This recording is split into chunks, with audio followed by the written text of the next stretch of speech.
నమస్కారం. టాప్ తెలుగు మీడియాకి స్వాగతం. హెడ్లైన్ చూద్దాం.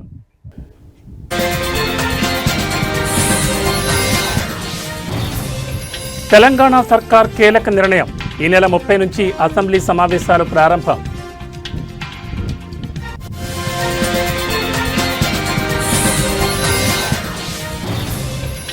ఏపీ లిక్కర్ స్కామ్ కేసులో కీలక పరిణామం. ఎంపీ మిథున్ రెడ్డిని ఏసీబీ కోర్టులో ప్రవేశపెట్టిన సిట్ అధికారులు.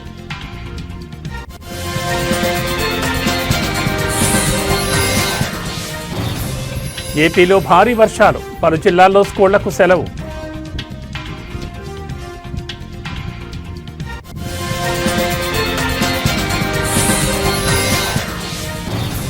ఖైరతాబాద్లో కొలువుదీరనున్న మహాగణపతి.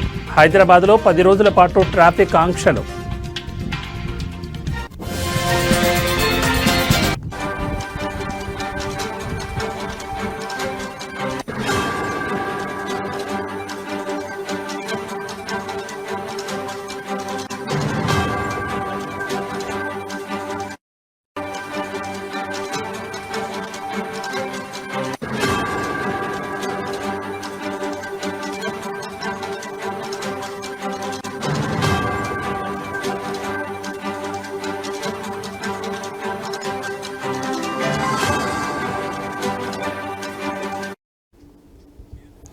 బులెటిన్లో బ్రేకింగ్ న్యూస్ చూస్తున్నాం. తెలంగాణ సర్కార్ కీలక నిర్ణయం తీసుకుంది. ఈ మేరకు ఈ నెల 30 నుంచి అసెంబ్లీ సమావేశాలు నిర్వహించేందుకు సిద్ధమవుతోంది. జస్టిస్ చంద్రఘోష్ ఆధ్వర్యంలో ప్రభుత్వానికి అందిన కాళేశ్వరం కమిషన్ నివేదికను సభలో ప్రవేశపెట్టనున్నారు.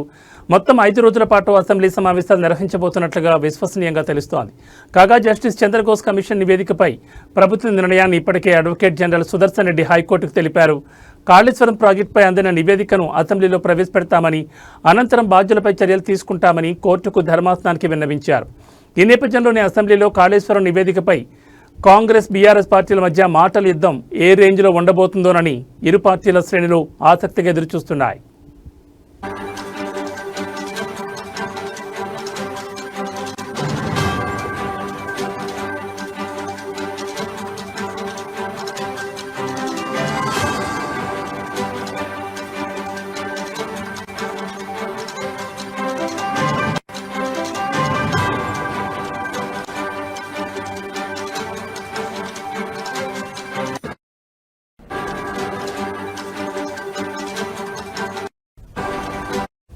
కాగా కాళేశ్వరం లిఫ్ట్ ఇరిగేషన్పై జస్టిస్ చంద్రఘోష్ కమిషన్ ఇచ్చిన నివేదికను కొట్టివేయాలని మాజీ సీఎం కేసీఆర్, మాజీ మంత్రి హరీష్ రావు హైకోర్టులో పిటిషన్ దాఖలు చేసిన విషయం తెలిసిందే. ఈ నేపథ్యంలోనే ధర్మాసనం వారి పిటిషన్లపై విచారణ చేపట్టగా ఇరుపక్షాల వాదనలు ముగిశాయి. విచారణ సందర్భంగా కాళేశ్వరం కమిషన్ రిపోర్టును అసెంబ్లీలో పెట్టి చర్చించాకే బాధ్యులపై చర్యలు తీసుకుంటామని హైకోర్టుకు రాష్ట్ర ప్రభుత్వం తెలిపింది. అదేవిధంగా విచారణ సందర్భంగా ధర్మాసనం కీలక వ్యాఖ్యలు చేసింది. జస్టిస్ పి చంద్రఘోష్ ఇచ్చిన కాళేశ్వరం నివేదికను ఒకవేళ పబ్లిక్ డొమైన్లో పెట్టి ఉంటే వెంటనే తొలగించాలని చెప్పింది. పూర్తి వివరాలతో 3 వారాల్లోగా కౌంటర్ పిటిషన్ దాఖలు చేయాలని ప్రభుత్వానికి ఆదేశాలు జారీ చేసింది. అయితే ఈ కేసులో మధ్యంతర ఉత్తర్వులు అవసరం లేదని, పిటిషనర్లు కోరిన విధంగా స్టే ఇవ్వలేమని కోర్టు స్పష్టం చేసింది. కేసులో తదుపరి విచారణను 5 వారాలకు ధర్మాసనం వాయిదా వేసింది.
బులెటిన్లో మరో బ్రేకింగ్ న్యూస్ చూస్తున్నాం. ఏపీలో సంచలనం సృష్టించిన లిక్కర్ స్కామ్ కేసులో ఏసీబీ కోర్టు సిట్కు జలకిచ్చింది.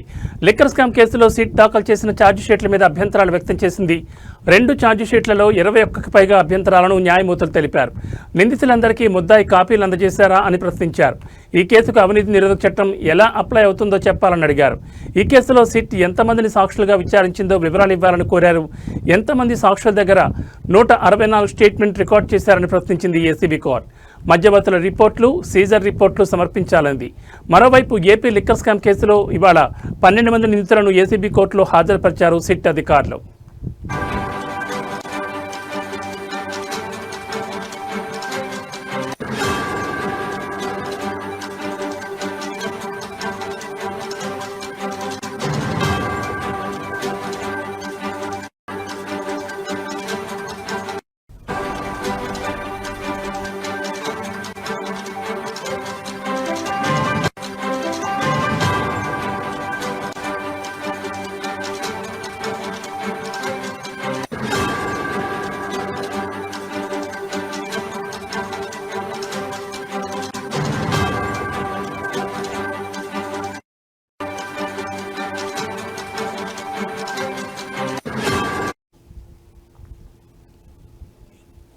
లిస్ట్ ఆఫ్ డాక్యుమెంట్స్లో ఎఫ్ఐఆర్, రిమాండ్ రిపోర్ట్, ఛార్జ్షీట్ చూపించాలని కోరింది. సాక్షులు డాక్యుమెంట్లను తగిన విధంగా సమర్పించాలని, ఛార్జ్షీట్లకు చూపించిన డాక్యుమెంట్లకు సిఎఫ్ నంబర్లు చూపించాలని కోర్టు ఆదేశించింది. 2 ఛార్జ్షీట్లలో ప్రిలిమినరీ లేదా ఫైనల్ ఛార్జ్షీట్ అని చెప్పలేదన్నారు న్యాయమూర్తి. ఎఫ్ఎస్ఎల్ రిపోర్టులు ఇంకా ఫైల్ చేయకుండా ఛార్జ్షీట్ ఎలా అర్హత పొందుతుందని ప్రశ్నించారు. లిక్కర్ స్కామ్లో 3,500 కోట్లు ఎలా ట్రాన్స్ఫర్ అయ్యాయో టేబుల్ రూపంలో చూపాలన్నారు. కేసులో 7 నుంచి 15 వరకు ఉన్న నిందితులను ఇంకా ఎందుకు అరెస్ట్ చేయలేదని కూడా ప్రశ్నించారు. స్కామ్లో వారి పాత్రను స్పష్టం చేయాలన్నారు. ప్రతి ముద్దాయికి ఏ సెక్షన్ వర్తిస్తుందో స్పష్టంగా చెప్పాలన్నారు. ఈ కేసులో ఎంతమంది అరెస్ట్ అయ్యారు, ఎన్ని రోజులు జ్యుడిషియల్ కస్టడీలో ఉన్నారనే వివరాలు ఇవ్వాలన్నారు. అభ్యంతరాలపై 3 రోజుల్లోగా కౌంటర్ దాఖలు చేయాలని ఆదేశాలు జారీ చేశారు.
బులెటిన్లో మరో బ్రేకింగ్ న్యూస్ చూస్తున్నాం. ఉపరితల ఆవర్తనం ప్రభావంతో ఉత్తరాంధ్రలో విస్తారంగా వర్షాలు కురుస్తున్నాయి.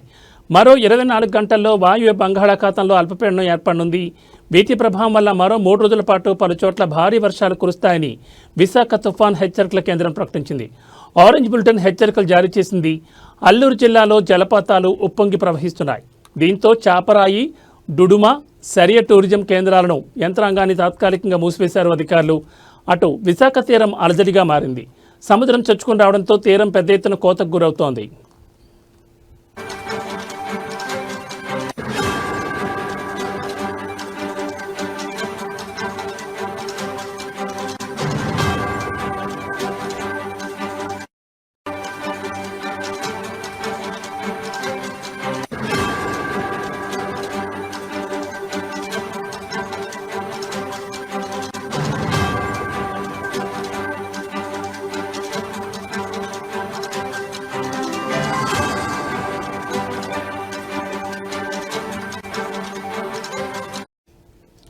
శ్రీకాకుళం పట్టణంతో పాటు జిల్లా వ్యాప్తంగా భారీ వర్షం కురుస్తోంది. రహదారులపైన వర్షపు నీరు నిలిచిపోయింది. వాహనదారులపై వాహనదారులు అవస్థలు పడుతున్నారు. ఆర్టీసీ కాంప్లెక్స్ సహా మరికొన్ని ప్రాంతాలు నీట మునిగాయి. డే అండ్ నైట్ జంక్షన్ నుంచి రైతు బజార్ వరకు పూర్తిగా ట్రాఫిక్ అంతరాయం ఏర్పడింది. మరోవైపు భారీ వర్షాల కారణంగా శ్రీకాకుళం డివిజన్ పరిధిలోని అన్ని ప్రభుత్వ మరియు ప్రైవేట్ పాఠశాలలకు, అంగన్వాడీలకు సెలవులు ప్రకటించారు జిల్లా కలెక్టర్ స్వప్నిల్ దినకర్.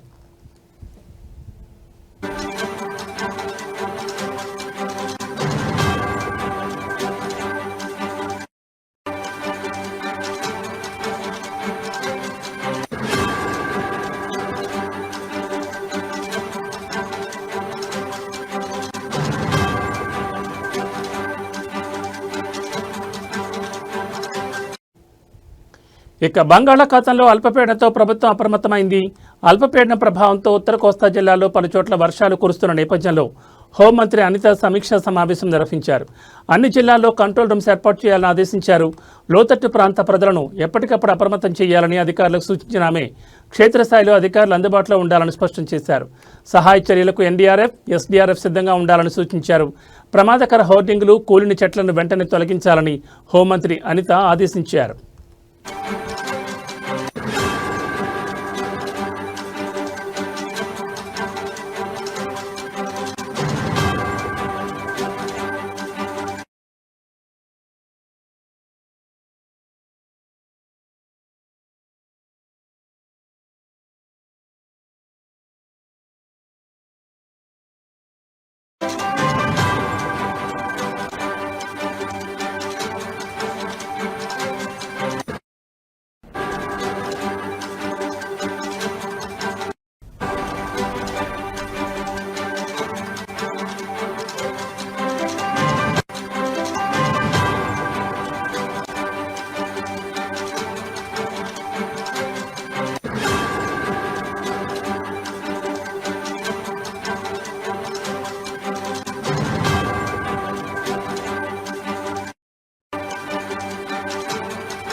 బులెటిన్లో మరో బ్రేకింగ్ న్యూస్ చూస్తున్నాం. హైదరాబాద్ నగరంలో అత్యంత వైభవంగా జరిగే ఖైరతాబాద్ మహాగణపతి ఉత్సవాల సందర్భంగా పోలీసులు ట్రాఫిక్ ఆంక్షలను ప్రకటించారు.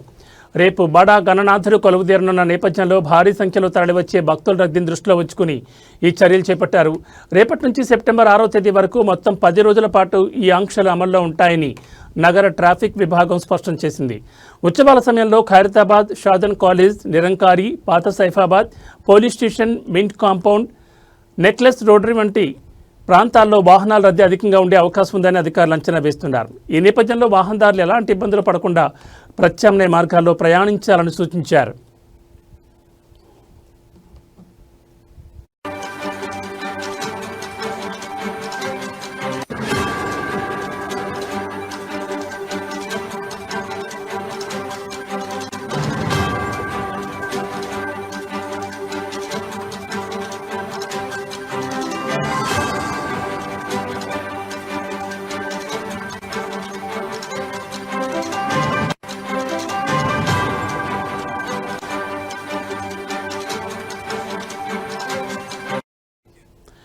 పీవీ విగ్రహం నుంచి మింట్ కాంపౌండ్ వైపు వచ్చే వాహనాలను రాజీవ్ గాంధీ విగ్రహం వద్ద నిరంకారి జంక్షన్కు మళ్లిస్తారు. పాత సైఫాబాద్ పోలీస్ స్టేషన్ నుంచి రాజ్దూత్ లేన్ మీదుగా వచ్చే వారిని ఇక్బాల్ మినార్ వైపు పంపిస్తారు. నెక్లెస్ రోటరీ నుంచి మింట్ కాంపౌండ్ వైపు వచ్చే వాహనాలను తెలుగుతల్లి ఫ్లైఓవర్ లేదా ఖైరతాబాద్ ఫ్లైఓవర్ మీదుగా వెళ్లాల్సి ఉంటుంది. నిరంకారి నుంచి రైల్వే గేట్ వైపు వెళ్లే వారిని పాత సైఫాబాద్ పోలీస్ స్టేషన్ వైపు మళ్లిస్తారు.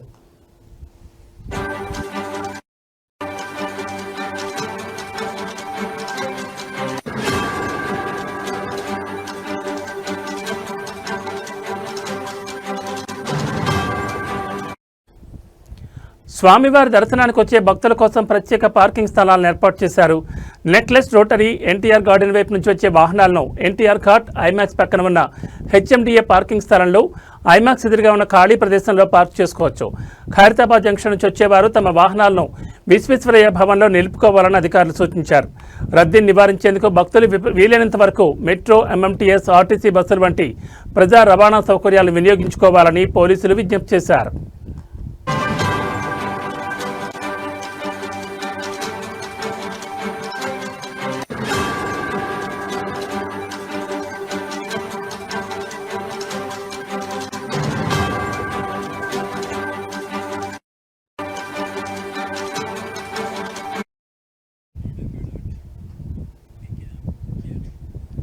రేపు వినాయక చవితి సందర్భంగా వినాయకుడు వివిధ రూపాల్లో దర్శనమిస్తున్నాడు.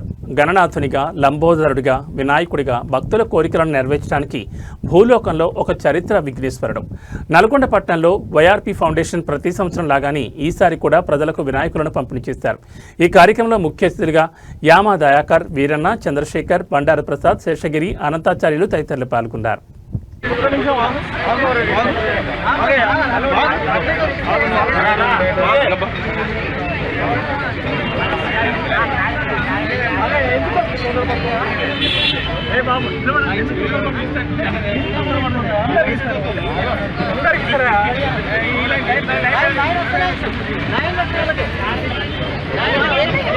ఎనిమిదో విడత అంటే 8 సంవత్సరాల నుంచి మట్టి వినాయకులను పంపిణీ చేస్తూ ఉన్నాం. వాతావరణ కాలుష్యాన్ని పరిరక్షించడానికి, అదేవిధంగా మట్టి గణపతులను ప్రోత్సహించి కాలుష్యాన్ని కాపాడాలనే ఉద్దేశంతో దీన్ని ప్రతి సంవత్సరం వినాయక చవితి ముందు ఏర్పాటు చేయడం జరుగుతూ ఉంది. అదేవిధంగా హనుమకొండ కలెక్టరేట్ ముందు రేషన్ డీలర్లు ధర్నా నిర్వహించారు. రాష్ట్ర రేషన్ డీలర్లకు ఏప్రిల్ నుంచి ఆగస్టు వరకు 5 నెలల కమిషన్ డబ్బులు రాక ఆర్థిక ఇబ్బందులు పడుతున్న దృష్ట్యా కమిషన్ డబ్బులు వెంటనే ఇప్పించాల్సిందిగా కోరుతూ ఈ నెల కమిషన్ ఆన్లైన్లో చెల్లించగలరని విజ్ఞప్తి చేశారు. ఈ సందర్భంగా హనుమకొండ రేషన్ డీలర్లు మాట్లాడుతూ రాష్ట్ర రేషన్ డీలర్లకు ఏప్రిల్ నుంచి ఆగస్టు వరకు 5 నెలల కమిషన్ డబ్బులు రాక ఆర్థిక ఇబ్బందులు పడుతున్నామని ఆవేదన వ్యక్తం చేశారు. కాంగ్రెస్ ప్రభుత్వం డీలర్ల కోసం మేనిఫెస్టోలో పెట్టిన 5,000 రూపాయల వేతనం మరియు 300 రూపాయల కమిషన్ పెంపును వెంటనే ప్రకటించాలని వారు డిమాండ్ చేశారు. రేషన్ షాపులను మినీ సూపర్ మార్కెట్లుగా గుర్తించి మరిన్ని నిత్యావసర సరుకులను పేద ప్రజలకు అందుబాటులోకి తేవాలని రేషన్ డీలర్లు కోరుతున్నారు.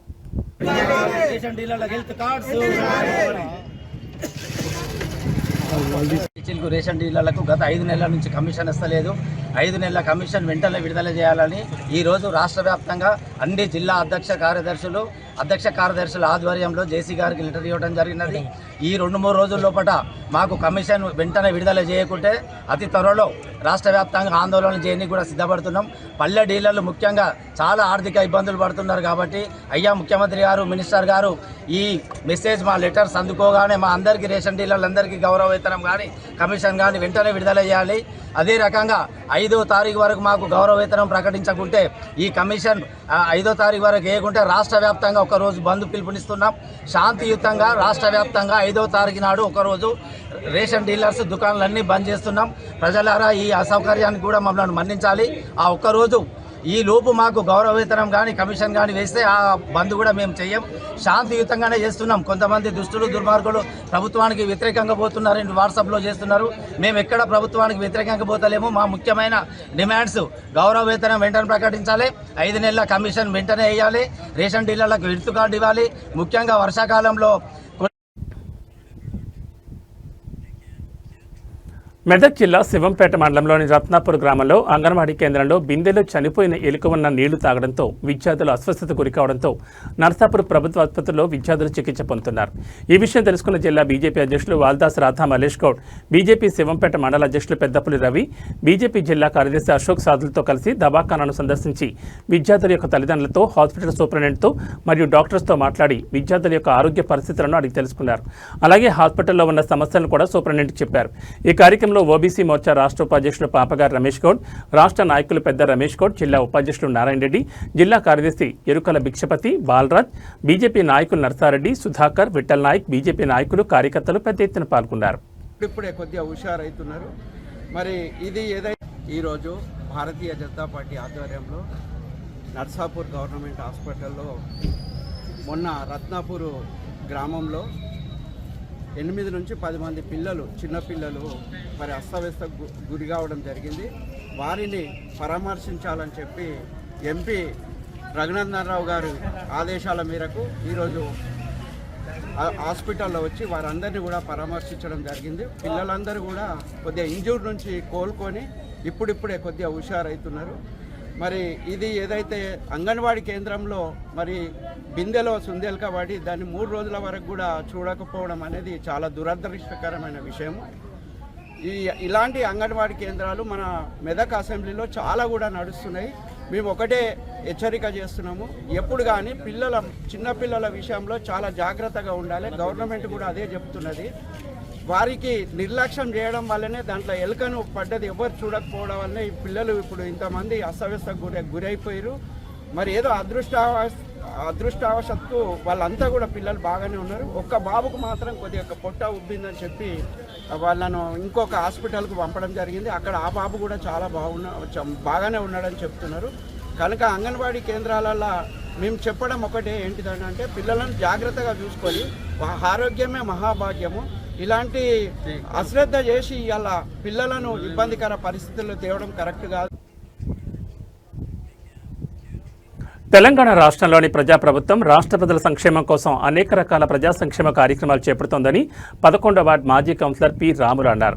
ఈ కార్యక్రమంలో భాగంగా జహీరాబాద్ పట్టణంలోని 11వ వార్డులో గల 44వ చౌకదారుల పంపిణీ కేంద్రంలో 11వ వార్డు ప్రజలకు సుమారు 180 కొత్త రేషన్ కార్డులు పంపిణీ చేశారు. ఈ సందర్భంగా రాములు మాట్లాడుతూ చాలా రోజుల నుంచి రేషన్ కార్డులు పంపిణీ లేనందుకు రేషన్ కార్డుల్లో చిన్నపిల్లల పేర్లు, నూతన వధువరుల పేర్లు చేర్పించలేని పరిస్థితి ఏర్పడిందన్నారు. ఇదివరకే కార్డు లేని వ్యక్తులు అనేక రకాల ఇబ్బందులు పడ్డారని గుర్తు చేశారు.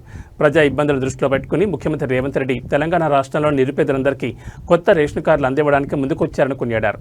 రాష్ట్రంలోని అన్ని జిల్లాల్లోని అన్ని మారుమూల ప్రాంతాల్లో పేద ప్రజలకు రేషన్ కార్డులు పంపిణీ చేయడం జరిగిందన్నారు. ఇందుకు ప్రజలు ఆనందం వ్యక్తం చేసి జహీరాబాద్ పార్లమెంట్ సభ్యులు సురేష్ కుమార్ షెట్కర్కి, తెలంగాణ రాష్ట్ర సెట్విన్ గిరిధర్ రెడ్డికి, జహీరాబాద్ నియోజకవర్గం కాంగ్రెస్ పార్టీ ఇన్ఛార్జ్ చంద్రశేఖర్కి, సీనియర్ నాయకులు సిద్ధం ఉజ్వల్ రెడ్డికి, తెలంగాణ రాష్ట్ర ప్రభుత్వానికి కృతజ్ఞతలు తెలిపారు. ఈ కార్యక్రమంలో 11వ వార్డు మాజీ కౌన్సిలర్ పి రాములు నేత మరియు సీనియర్ నాయకులు మాధవరెడ్డి, నగేష్, వీరన్న, అదేవిధంగా వార్డు ఆర్పీలు వరలక్ష్మి, మాధవి, వాడ ప్రజలు పాల్గొని కార్యక్రమాన్ని విజయవంతం చేశారు. గత ప్రభుత్వాలు మనం ఆలోచించినట్టయితే మరి అప్పుడు దొడ్డు బియ్యం ఇస్తుర్రి. ఆ దొడ్డు బియ్యం వండుకున్నాక కాస్తో కూస్తో మిగిలిపోతే వీధి బయట అరుగుల పైన పెడితే కనీసం కుక్కలు కూడా తిరగనట్లాంటి పరిస్థితి గత ప్రభుత్వ హాయంలో ఇచ్చినట్లాంటి బియ్యం యొక్క పరిస్థితి. ఎప్పుడు కూడా అన్నం పరబ్రహ్మ స్వరూపం, దాన్ని మనం ఇన్కార్ చేయొద్దు. కానీ సందర్భం చెప్పక తప్పడం లేదు. కాబట్టి గౌరవనీయులు మరి మా ప్రియతమ నాయకులు మా ముఖ్యమంత్రి రేవంత్ రెడ్డి గారు మరి ఈ పేద ప్రజలకు మరి ప్రతి కుటుంబానికి కూడా రేషన్ కార్డులు ఇవ్వడము, అదేవిధంగా చాలా రోజుల నుండి చిన్నపిల్లలు లేదా పెళ్లి జరుపుకొని వచ్చినట్లాంటి కోడళ్ళకు కానీ మరి ఈ రేషన్ కార్డులలో పేర్లు లేనట్లాంటి పరిస్థితులలో మరి ఈరోజు ప్రతి కుటుంబంలో ఉన్న ప్రతి వ్యక్తి పేరును మరి రేషన్ కార్డులలో పొందుపరిచి వారికి రేషన్ కార్డులు అందించడమే కాకుండా సన్న బియ్యం ఇచ్చి కూడా ఆదుకుంటున్నారు. ఈరోజు అందరూ కూడా సంతోషంగా ఒక 10 మెతుకులు చాలా ఆనందంతో మరి ఎంతో ఇష్టంగా, కనీసం అందులో పప్పు చారు వేసుకున్నా కూడా, పచ్చి పులుసు వేసుకున్నా కూడా, ఉడికారం వేసుకున్నా కూడా ఎంతో మహారుచిగా ఉన్నట్లాంటి ఆహారాన్ని మరి అందిస్తున్నారు. మరి వారందరికీ కూడా మరి ఏదైతే గౌరవ ముఖ్యమంత్రికి మా శాంతినగర్ 11వ వార్డు ప్రజల పక్షాన మరి వారికి కృతజ్ఞతలు తెలియజేస్తున్నాము. మరి అదేవిధంగా ఈ రాష్ట్ర ప్రభుత్వం తెలంగాణ రాష్ట్రాన్ని ఇస్తానన్నారు. ఖచ్చితంగా వారి హాయంలో ఇచ్చి తీరారు. కాబట్టి మా ప్రభుత్వ హాయంలో ఏ రకమైన హామీలు ఇచ్చినప్పటికీ కూడా కొద్దిపాటి ఆలస్యం జరగవచ్చు, కానీ ఖచ్చితంగా ఏవైనా కూడా చెప్పిన మాటలు. విజయవాడలో ఏపీ ప్రభుత్వం స్మార్ట్ రేషన్ కార్డుల పంపిణీని ప్రారంభించింది. వరలక్ష్మి నగర్లోని లబ్ధిదారులకు మంత్రి నాదెండ్ల మనోహర్ స్వయంగా ఈ కార్డులు అందజేశారు. ఈ సందర్భంగా మంత్రి మాట్లాడుతూ స్మార్ట్ రేషన్ కార్డులు ఆధునిక సాంకేతికతతో రూపొందించబడ్డాయని చెప్పారు. వీటిలో క్యూఆర్ కోడ్ను పొందుపరచడం ద్వారా రేషన్ తీసుకున్న వెంటనే కేంద్ర, జిల్లా కార్యాలయాలకు సమాచారం అందుతుందని తెలిపారు. మొదటి దశలో 9 జిల్లాల్లో ఈ రోజు నుంచి ఇంటింటికి రేషన్ కార్డులు పంపిణీ చేస్తున్నారు. మొత్తం 1.46 కోట్ల కుటుంబాలకు సెప్టెంబర్ 15వ తేదీ నాటికి ఈ కార్డులను అందించాలని ప్రభుత్వం లక్ష్యంగా పెట్టుకుంది. ఈ కార్డుల వల్ల పంపిణీలో పారదర్శకత పెరుగుతుందని, అనర్హులకు రేషన్ అందకుండా నివారించవచ్చని భావిస్తున్నారు.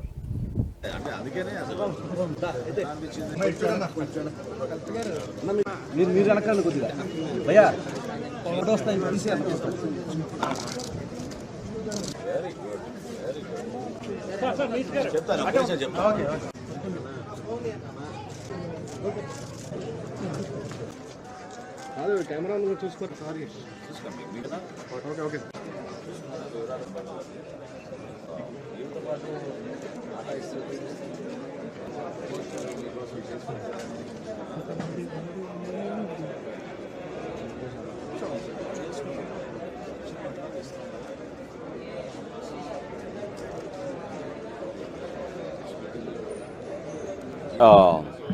Our NDA government in Andhra Pradesh, under the leadership of the Honorable Chief Minister Sri Chandrababu Naidu Garu, we have taken up a wonderful initiative where we have converted all the existing rice cards into smart rice cards. So these cards have security features including a QR code. The family member details are very clearly legible, and approximately 1.46 crore households in Andhra Pradesh will be given free of charge these ration cards.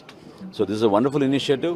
We hope to reach out to more number of people, at the same time increase transparency and accountability. As I had mentioned earlier, Andhra Pradesh is the only state in India which has achieved 96.4% eKYC status. So we have verified, we will re-verify, and also whenever we deliver these goods to their households, our data will be on a real-time basis.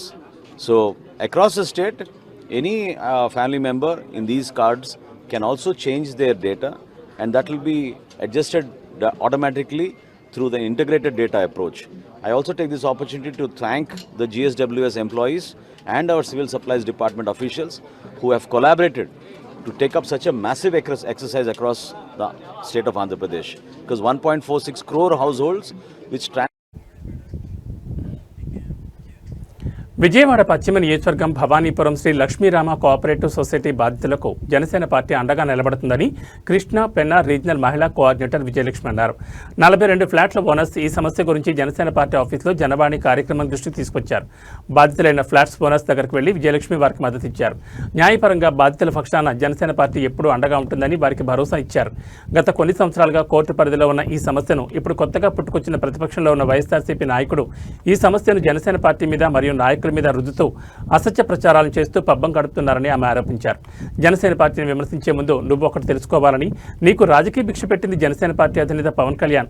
ఇలాంటి అసత్య ప్రచారాలను చేస్తుంటే పశ్చిమ నియోజకవర్గంలో నీకు తగిన బుద్ధి చెప్తామని, న్యాయపరంగా నీ మీద చర్యలు తీసుకోవడానికి సిద్ధంగా ఉన్నామని జనసేన పార్టీ నాయకులు, వీర మహిళలు, కార్యకర్తలు హెచ్చరించారు.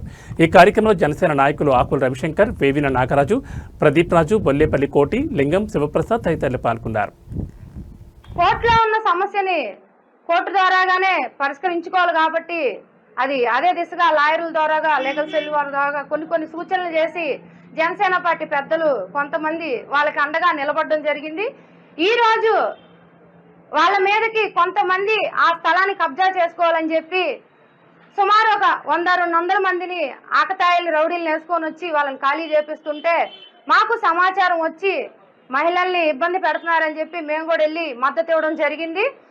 అయితే మేము ముఖ్యంగా ఈరోజు మాట్లాడాల్సిన విషయం ఏంటంటే, పశ్చిమ నియోజకవర్గంలో ఒకడుంటాడు, ఎవరంటే దాని ఒక అంటా ఉంటారు మామూలుగా మాటలు, ఆట్లో అరటిపండు, ఆట్లో బుడంకాయ అని అలాంటి మాటలు వర్తించే వైఎస్ఆర్సీపీ నాయకుడు పోతుని మహేష్. నాయకుడిని కూడా అనలేమైంది.